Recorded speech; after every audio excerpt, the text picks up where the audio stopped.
Welcome to Small Town Times. We're going to talk baseball. We got Jacob Brown and Kurtis Winrow. Thanks for coming, guys. Thanks for having us, Dave. My pleasure. I love the baseball season. The boys of spring here. It's like you can't say boys of summer because we only have about that much of a summer, right? There you go. So, Jacob, you're heading up the senior men's league. Yeah, you sure? Yeah, going into my fourth season there. And that just started this week on Monday, the first game? Yeah, we had a doubleheader Monday night, 5-team league this year, and it's going strong. Good competition night one, and we're back at it tonight. Can you name all 5 teams for the sponsors? Yeah, we got Eastside Mario's, Asante Wealth Management, Gateway Landscaping, True North Exterminators, and Lavrock Plumbing.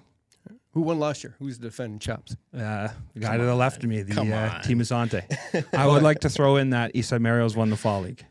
Right on. And Kurtis, you're heading up minor ball. I am, yeah. How many years have you been doing that? This will be my 3rd season doing that.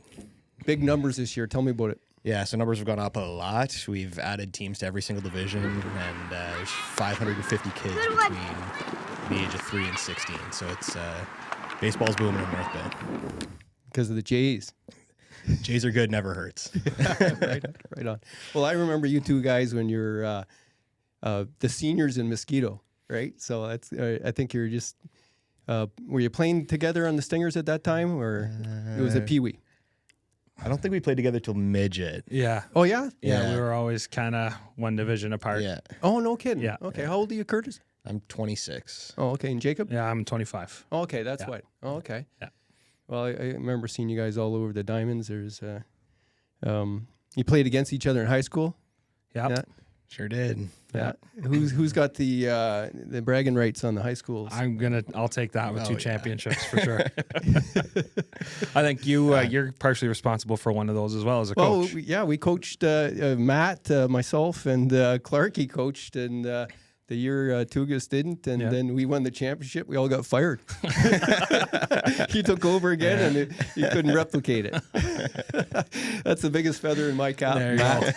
There you go. It's great. Yeah. No, that was pretty cool. I loved the high school ball. It was short but sweet, and it was a nice addition to the high school sports. For sure. What has changed in the baseball for minor baseball this year? Anything? We're going to be changing some of the rules so that we can teach kids a little bit younger the main rules of baseball, and trying to get them playing by actual baseball rules rather than protecting runners from scoring on pass balls and that kind of stuff. We're going to be making some changes there, but beyond that, it's status quo, and we're just going to keep moving forwards, keep developing kids, and it's kind of always been the plan. So T-ball kicked off last night. T-ball got going last night. We've had house league evaluations this week. Our select team tryouts have been this week. The ball is fully rolling at this point, and it's nice to be out there a week earlier than normal. Usually it's the long weekend, but we'll take an extra week of baseball every single time. When you beat the snow by a couple days, that's it. Well, the frost last night didn't help. It was a little chilly. Yeah, no doubt, no doubt. Now, the Veterans Field's got a new screen on it or something like that? Yeah, the screen, it's still an ongoing project. We've been told by the city that it should be up, I believe, either at the end of this month or by the end of June. It is quite the venture for them to do it. I've heard that it has to be specifically engineered for safety reasons and whatnot, but it's definitely a venture that the city's undertaken here that we're very appreciative of, for sure. And where's that going to go? It's going to go, I believe they quoted for a 40-foot high fence from the third base dugout down to the foul line, down the foul line to the pole on third base side. That's good. So that'll protect the people on the soccer field, I guess? Yes, that's the plan. Yeah. Yeah. Well, they should be able to dodge a few baseballs here and there, right? Yeah, it's not a good feeling when you hit one off your bat and you see 40 Timbit soccer players running around. It's kind of scary. So oh, yeah, we're of happy. course. Yeah. I'm half kidding there. Yeah. Although, that would teach the kids to keep their heads up anyways. Hear the crack of the bat, For sure. Like, learn some baseball. For sure. Right on. And the men's, is there a lot of guys, or are they scrambling to fill teams? Or I know you got 5 teams, but... Yeah, for the most part, we're in good health, our league. I'd like to say we're about as competitive as the league's been. We're pretty good age-wise. The league's pretty much made of guys 20 to 40. And then you have the graduates of the MBBA coming in. Some kids come in at 16, 17. There's been kids that come in earlier. I know when both of us were younger, we came in at quite a young age. I'd say there's about 12 players per team, and the competition's pretty good. Oh, cool. Now, what nights do you play? So we're playing, last year we were Monday, Wednesday, Sunday because we were a 6-team league. This year we have dropped down to a 5-team league, and we're just the Mondays, Wednesdays. Mondays and Wednesdays. And what times? 6 and 8:15. Okay. That's cool. It's good ball. Yeah, it's fun, and I love that we're still able to go out and play it. And I mean, it hurts a little bit. I think I might have pulled a fat muscle or two there the other night, but no, it's definitely fun to get out and play still. All right, on. And the high school, you guys are playing. I'm not sure this video will be out in time, but I'll have some video from it. Friday at what time? 5 to 7. In Chippewa against the Trojans. You got it. Right on. So you're coaching the Trojans. Is this your first time or second? This is my second time coming back. I coached right out of high school, and then I'm helping out head coach Mike Dowdle with that team. Oh, okay, cool. Yeah. And Chippewa, you've been coaching for quite a while. Yeah, I've been there. I think this is year 4, maybe 5 now. Yeah, I enjoy the high school ball. I enjoy coaching kids that age, so it's a good time. Well, it's great ball because everybody understands that you have guys that haven't played competitive ball right up to all-stars, really. Yeah. Right? And it all depends on how many arms you have. And people that wouldn't normally pitch competitive ball get a chance to do it. For sure. And guys that have never seen fast ball get a chance, right? You guys got a couple really good arms. Talk about some of your players. Yeah, so we've got a couple guys who came back this year for their grade 13. Brett Richardson and Caleb Saunders are both great pitchers. They're going to help us a lot. But we also have a couple like 9th graders and 10th graders that are building the foundation for years to come. And even though what could be our best 2 pitchers are leaving next year, I think Chippewa's in pretty good hands with the 9, 10, 11s that are still going to be there. So it's a good pipeline of kids, and I'll be back next year, that's for sure. Yeah, right. How's your team look, Jacob? We just dropped a tough one last night to Algonquin. We lost 7-1. They have Liam Norman on the mound for them last night, who's a standout in the high school league this year. For the most part, we're a pretty young team, but we're going to compete, I hope, to a pretty high level here. We have namely our young up-and-comer is King Mong, who's done a great job for us at the plate and on the mound. And then we have some older players such as Brandon Mills, who's done a great job for us as well on the mound and defensively. So we're going to be a dangerous club for the next 3 or 4 years for sure, and I'm excited to see that through. What's Scholars team look like? I don't talk about other teams. I like to focus on Chippewa. I haven't seen much of them, to be honest with you. I do know they're a well-coached team, and I'm sure they'll be steady as she goes. Yeah, looked like a rebuild team to me when I saw them just briefly. I didn't see a whole lot of, but I like the chemistry. They look like they have some, coaches that are mature, and I liked how they took their loss. I look for that in a team to see how they react. The players were still cheering each other on, even though they were getting beat. In high school ball, that's the most important thing, right? Stay as a team. Yeah, I think for them, like they've probably got 5 or 6 high-end guys who have played baseball for all their life, and then they've got 5 or 6 guys who they're working on developing. And so you kind of see the difference when you reach that 7th spot where their lineup kind of turns over, and the teams that are able to capitalize on those outs and move through are gonna be okay. But their top 6 players are very competitive. They're gonna be a dangerous team come playoffs. Yeah, well, that's the thing. It's a quick season, and if you just one injury, you're one injury away from struggling. How many teams in the high school loop this year?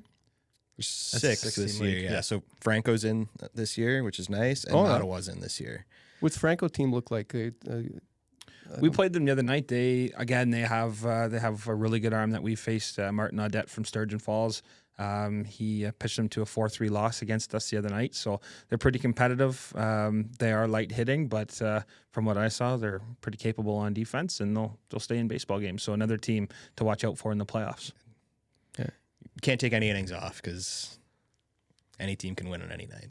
Well, there's a hole in the field on every team from what I can remember.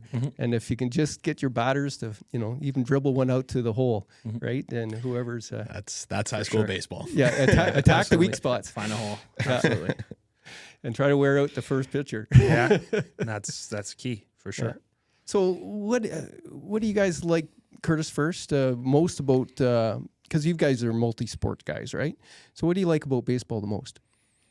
I like the mental aspect of it. I find because in baseball, like there's time off between every pitch. There's so much time to anticipate and think about what's going to happen on your next play. And I think for me, that's the biggest difference between a high level baseball player and somebody who's super talented in playing baseball. So for me, it's just the mental aspect of it. Right on. Jacob? I think, so I'm a huge team sport guy, but I love the individuality of baseball. There's no D partner to help you out when you're at bat. There's no right wing or left winger when you're on the mound pitching. So you got to be your best for your teammates and for yourself. And I think that's one of my biggest things. And I guess that kind of goes into mindset and mental challenges, just to be your best individually and hope that the other 8 guys on the field with you at the same time are at their best as well. Now, both of you are young enough and old enough to have an interesting perspective on what coaches should avoid doing and what they should do, right? Because what are a couple things that you think that new coaches should keep in mind? I think it's always important to stay positive with kids, but you also have to keep them on the right track. And it's hard to say because a lot of society is going the other way, but don't let them push you over. Like, stand your ground and make sure that they're point them in the right direction and let them walk that direction. As soon as they veer off again, push them back on track. And I think that's a big thing that people have a hard time doing nowadays. And for me, I don't have patience. I want people on my team who are willing to work. And if you're willing to put in the work for me, then I'm absolutely willing to put in the work for you. And that's where I stand. I don't think everyone's going to agree with me on that, but that's how I am as a coach. And I don't think I'm ever going to change that. So, and Jacob? My biggest thing would be don't take it too seriously. Approach it like you want everybody to give their all. You are there. You're giving your time as a volunteer. 100% of the coaches in North Bay, as far as I know, are volunteers. So don't take it too seriously. You're not going to be John Snyder out there, and you're not coaching Bo Bichette. So to me, you just hold your kids accountable. Absolutely hold them accountable. But if you got an 11-year-old that can't find the strike zone, maybe help them take the night off. Doesn't need to face any more batters, and go play catch with them and build that confidence. Because I know going through T-ball last night with my 3-year-old son, you can't take things too serious, especially there's coaches around that have played a high level, that are coaching currently at a high level. And to revert down to coach it right at its grassroots, you got to have patience, and the kids will come. So I think patience would be the biggest thing, and just not take things too seriously.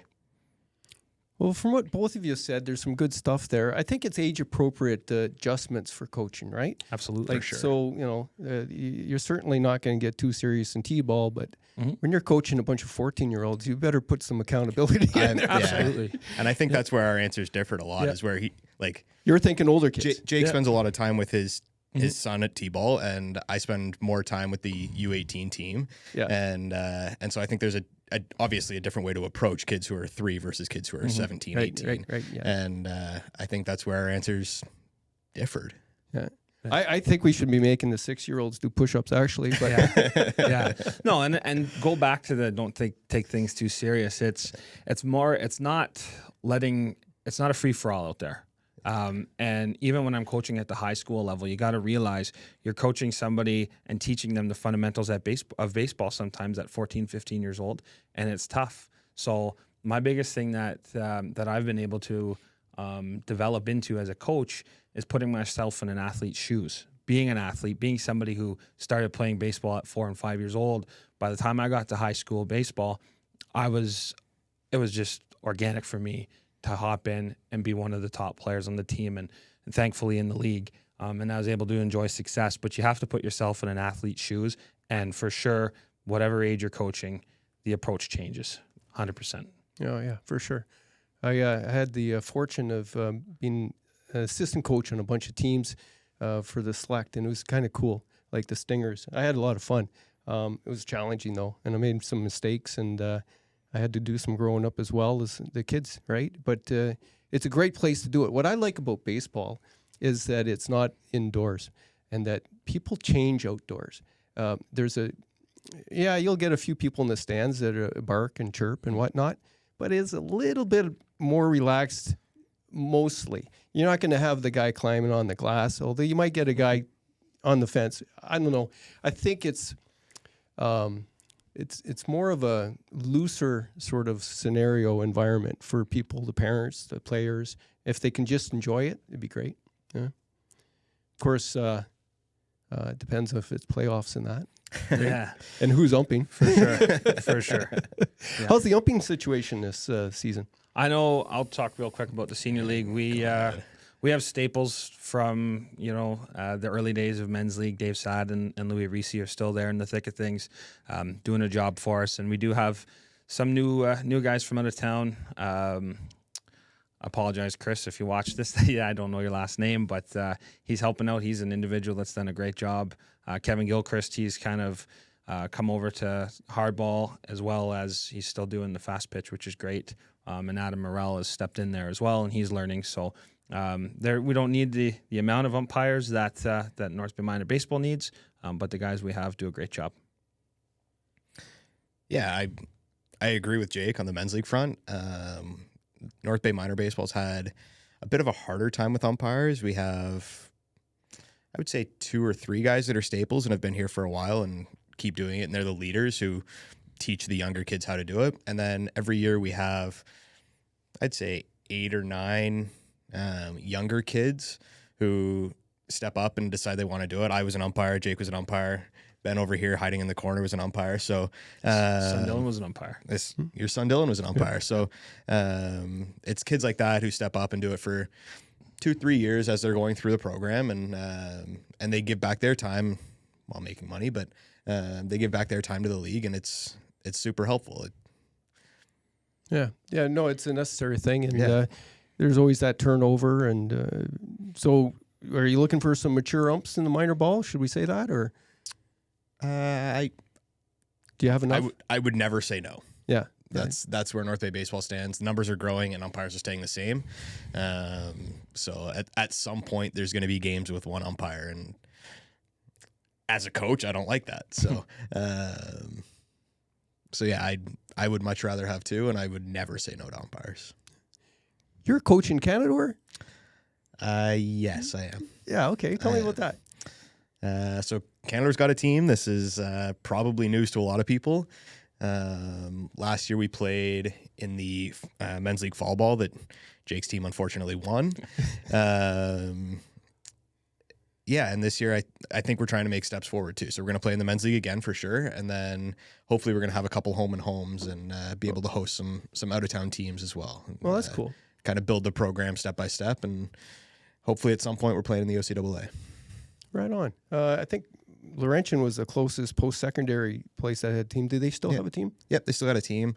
I played a couple years there, and I'm still in touch with the coach. So hopefully that's a connection that can be made, and we can maybe inter-squad with them even. So, What do you do for work? I work at Sorcerer Sports. Oh, yeah? You've been there for quite a while. I have been there for a while. Right on. Yeah, that's a good place. Yeah. Actually, so I think where I got this jacket. Yeah. No, it's really nice. Paul and Migs are awesome. They support me, and they allow me to do what I need to do for baseball in town while I'm at work, which is really, really nice. So, I have nothing but good things to say. So. Right. And Jacob, you're in sports business. Yeah, I work for the Northern Ontario Hockey Association. I'm the technical director there. So I don't really call it work because I don't feel like I go to work anymore. It's something that I enjoy doing, and it's very fulfilling and rewarding. You just got your pay cut by half. Well, that's cool. Like it's really great to see you guys go through as players and come out as coaches, and you're working and like that. That's really nice to see. family, eh, Jacob? Yeah, I have a young son, Jameson. He'll watch this, so there's a little shout out for you, buddy. And he's a huge hockey fan, huge baseball fan, just an all around sports nut. And I love him to pieces. So it's very fun raising a son, and it's a pretty awesome experience as well. Have you made that mistake yet, Kurtis? Not yet. No, I haven't. Well, I'll tell you, they grow. They do. Yeah, right on. Do you guys have any favorite memories when you're competing as baseball players? So what was your favorite championship? You guys won a provincial together, didn't you? We did. With midget selects? Yep. Midget Stingers. Yeah. What was that? The SOBA championships. SOBA. Yeah. Southern Ontario Baseball Association. Yeah, and that was we won that in North Bay. Mm-hmm. Who did we beat in the final? Mississauga? I think it was Mississauga Tigers, if I'm not mistaken. We beat. We had a very good club that year. Very deep pitching staff and a great infield, great outfield. And I think pretty much everybody could have batted 1 to 4 for us that year. Obviously, people had to bat a little lower in the lineup, but I also recall we had a smaller roster that year. I think we did 10, maybe 11 players. So which was awesome because we got more at bats. Yeah, so which is good. Yeah, we just kept rotating through and everybody could play. So it didn't hurt us to have a small lineup for sure. So that would be your favorite championship? Yeah, I think it's definitely up there. The high school one, we won the inaugural NDA high school baseball championship. I think it was in 2010, if I'm not mistaken, when they actually sanctioned it as an NDA sport. And we had a great team there as well, coached by Larry Tugas. That would definitely rank up there for me as well with baseball. But so many good experiences. It's hard to keep track of them all. Yeah. Well, now you'll be happy when your T-ball team wins. There you go. That'll be awesome too. Freezies for everybody. And Kurtis, you got any favorites? Yeah, for me, it's got to be the provincial wins too. I'm fortunate enough that because I'm older than Jake, I did get 2 rings. We had a good team that was deep for a long time, and the program had developed enough kids for enough years that I think North Bay won 5 out of 6 at one point. So, I was fortunate enough to get 2, and those have got to be my top 2 wins. Oh, cool. How many NDA rings you got? Just 1, just last year. Jacob, you got 2? I got 2 as a player, working on my first as a coach. Just had to bring that up. Yeah. We'll get number 2 this year. There you go. Good luck. Right on. One of the topics I was always really interested in was how to protect pitchers' arms, because it's a big thing with kids. I had the fortune to try out for a high school team down in the States once when I was in grade 12, Canton, Ohio, and I got to see some real good baseball players. I wasn't anywhere near that, but pitchers' arms. Do you got a plan for protecting your high school pitchers' arms? I build them up. So I deal with our pitchers. And I think the biggest thing is just building yourself up. And what I mean by that is you're not going to go on the mound in day one in the middle of February when you haven't thrown since August or September and try and go max effort. As a matter of fact, I didn't let my pitchers this year throw off the mound until about 2 weeks in, right. Where you just play catch at short distances and then start throwing, play long toss, stretch it out. And then you build up in increments of 30 pitches off the mound, and then you finish your day with 40 from flat ground. And stuff like that. So, and then in-game management, well, there's protection put in by leagues now with pitch counts and stuff like that, which the competitive mind in you sometimes goes crazy when you have a guy dealing in week 1 and you have to take him out at 75 pitches. But at the end of the day, you look at that kid and he's going to be able to play until he's 30 and 40 because of those measures are in place. So that's kind of what we do. And then just standard arm care. Compressing it, elevating it, and all that kind of thing. Let the blood flow get back to the hand and into the shoulder, and go from there. Right on. Yeah, so Chippewa's a little bit less fortunate in that we don't have a mound at our school. Ferris is the only one with the indoor mound, but we do the same thing where because we're lucky, we get to start indoors before the season starts. So we throw flat ground, and it starts at throw 15 pitches, and that's it. If you feel great, awesome, that's the end of your day. If you feel like garbage, still the end of your day. And then next week, we'll throw 25. And then next week we'll throw 35. And so by the time the season rolls around, everyone's arm should be strong enough at this point. And if it's not, we work backwards and we reset. But everyone's arm should be strong enough at this point to throw the league mandated 75 pitches.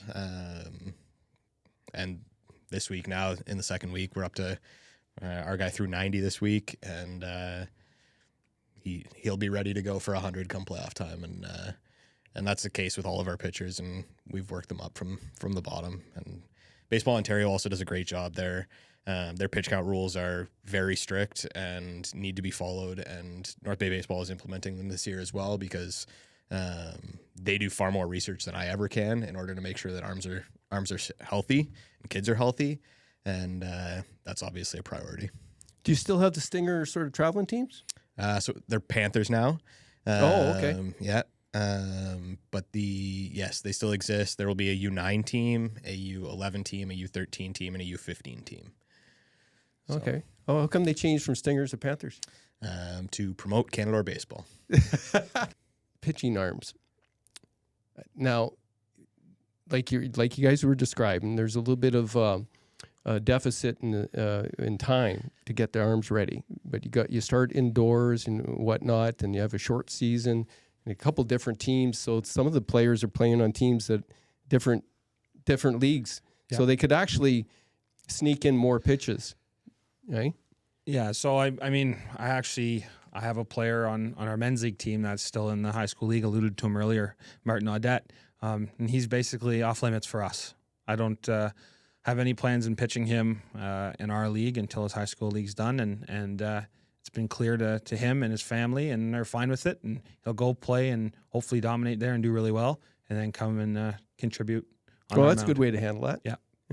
And we're in the same boat at Chippewa. We've got a couple kids that still play in the younger league and in the men's league, and they're in the same boat. They're pitchers for high school, and if they want to pitch in house league, they need to let us know, and that will go towards their pitch count. We're not. There's no need to hurt anybody.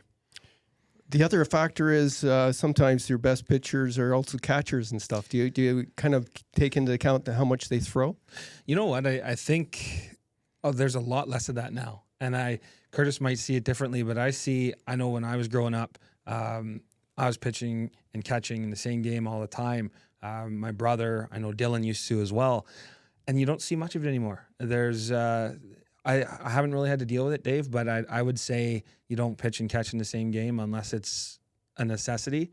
But other than that, I would definitely stay away from it. So I think it's a rule in Baseball Ontario. You're not allowed to pitch and catch in the same day. But you're also, I think you see it more in higher level house leagues where the kids are more competitive and the coaches are a little bit more competitive and they want to do everything to win. But I think you just need to develop a catcher. You need to have 2-3 catchers on a team, maybe 4 if you're going to tournaments. It's going to be hot and that kind of stuff.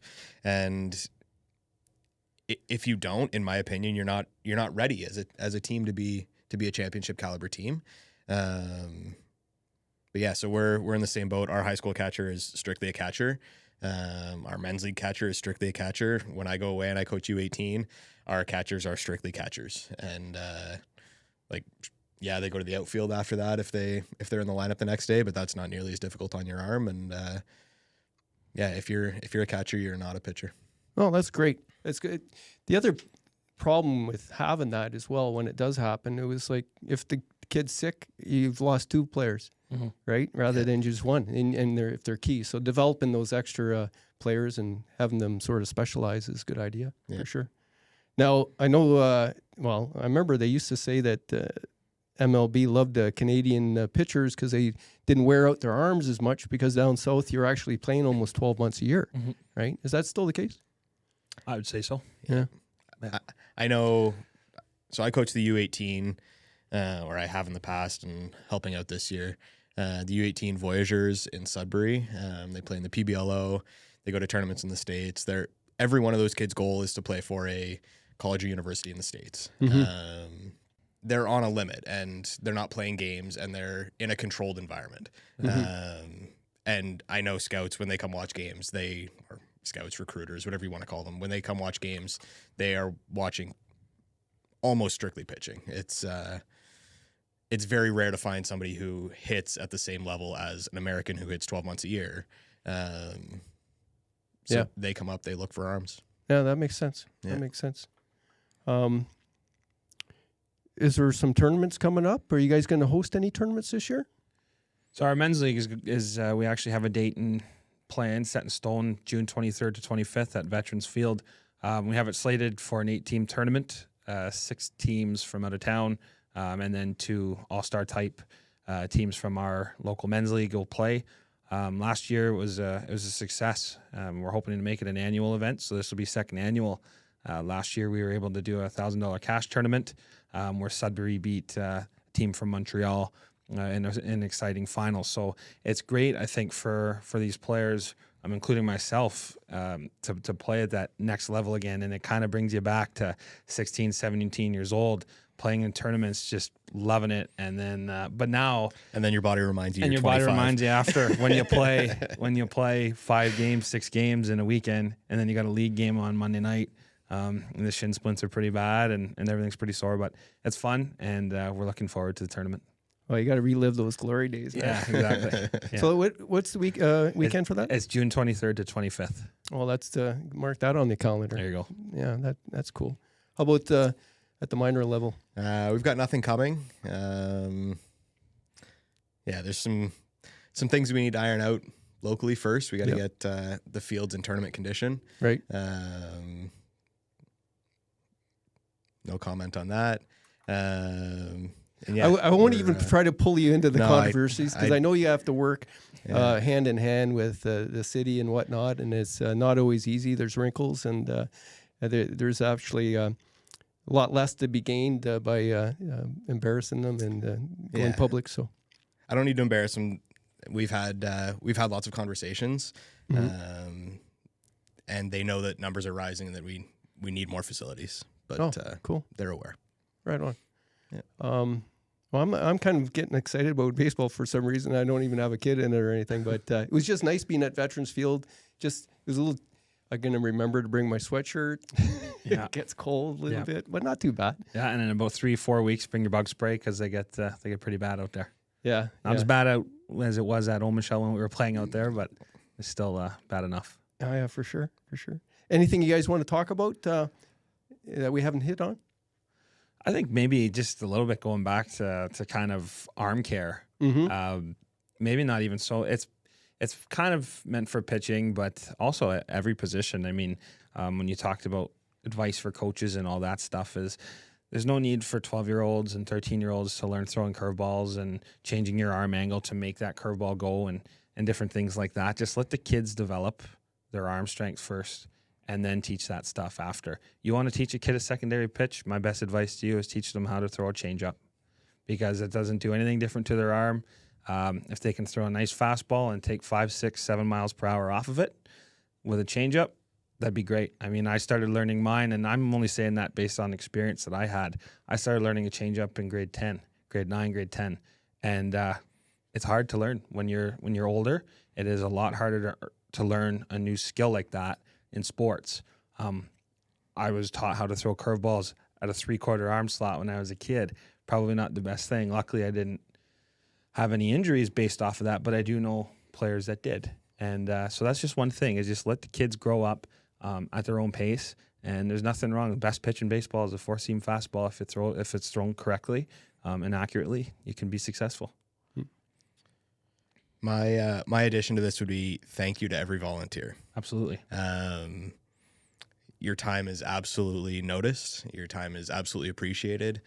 Without you guys, there is no baseball in North Bay. There is no baseball, period. I say it in every single email I write to every single parent or to every single volunteer. It's thank you. That's my biggest thing. I just want to make sure that everybody knows that without you guys, that kids don't have baseball. 100%. Yeah, it's definitely a sport that needs to be supported by a lot of different people. There's a lot of work that gets put into it. And, it's, most sports are, right? Of course. But yeah, it's cool. Well, I'm glad you guys came in, and thanks for having us. I think the frontline guys might get talked into covering you a little bit. It's hard; they're playing as well, right? Yeah, exactly. So maybe I'll be the arbiter of truth. There you go. That works. Right on. Well, thank you. Awesome. Thanks, you. guys. Appreciate it.